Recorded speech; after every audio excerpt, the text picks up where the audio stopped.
There is a silence that echoes at the edge of every heart, a whisper we don't want to hear. It's not the voice of our highest potential or our radiant dreams, but something deeper, darker, more real. It is the part of us that flinches when loved too much, the part that sabotages when life feels too good, the part that seeks in others what we cannot accept in ourselves. Carl Jung called it the shadow, not evil, not wrong, but unconscious. And in relationships, this shadow comes alive. What if I told you that love, true love, is not just about connection, but confrontation, not just about beauty, but the broken? What if I told you that the person you're most drawn to is often the one who reflects your deepest wounds? Before we go deeper, I want to thank you for being here. This journey isn't easy. Few are willing to confront themselves in this way. So if you're here, it means something. It means you're not just looking for love, you're looking for truth. And if this speaks to your soul, I invite you, quietly, humbly, to subscribe. Not for me, but for you, because what we'll uncover here might just change the way you love forever. Carl Jung once wrote, "The shadow is everything about ourselves we refuse to see." It begins in childhood. When we are punished for being angry, we hide our rage. When we are told to be nice, we bury our boundaries. When we are rewarded for pleasing others, we forget our own needs. These parts of us don't disappear. They simply retreat into the unconscious. Like wolves in the forest, they wait. And then one day, we fall in love.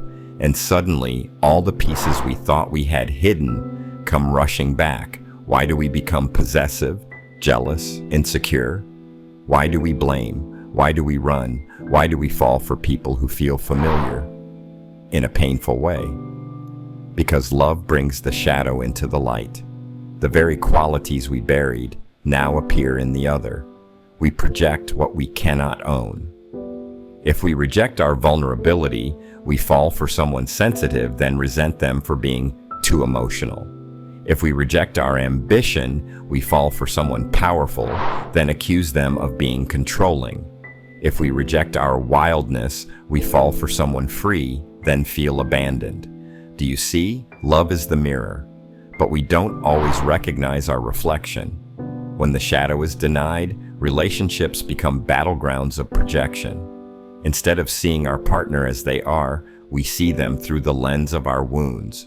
We don't fall in love. We fall into patterns. Patterns we never chose, but inherited.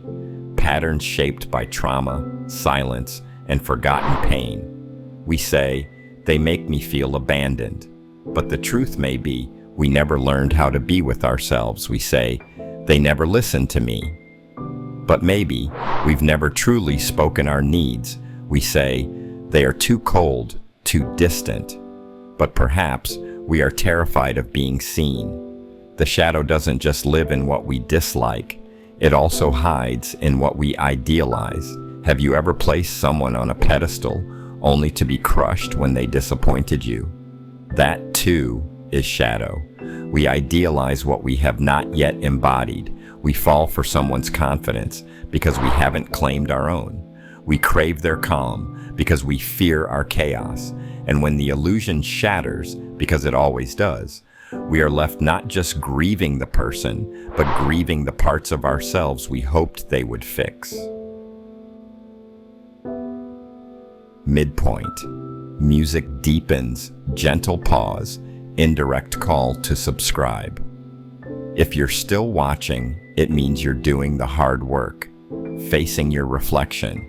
And maybe you've started to notice the patterns in your own life. That's not weakness, that's awakening.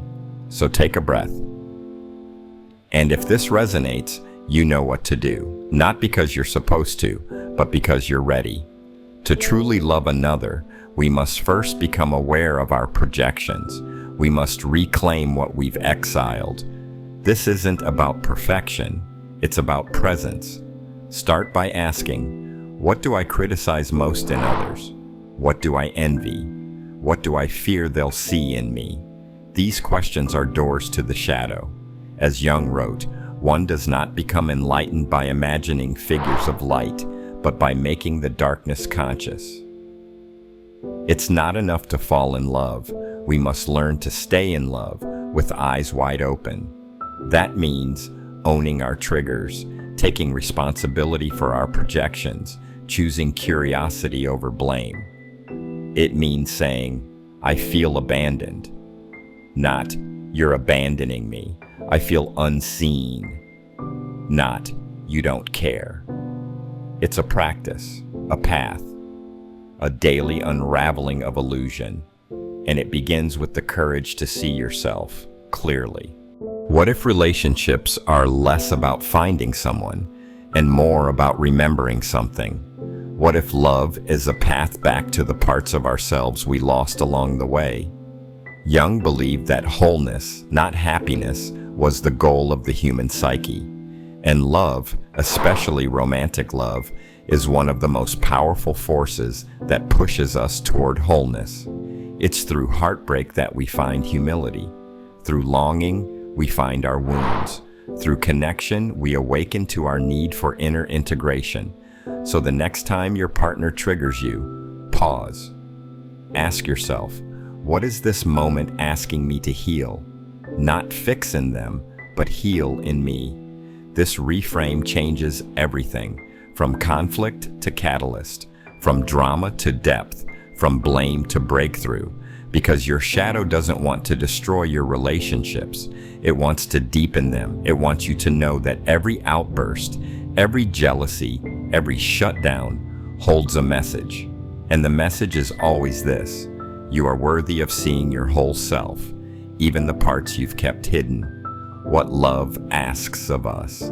Maybe this is what love really is. Not two perfect people finding each other, but two imperfect souls choosing to be mirrors, to reflect, to reveal, to rise.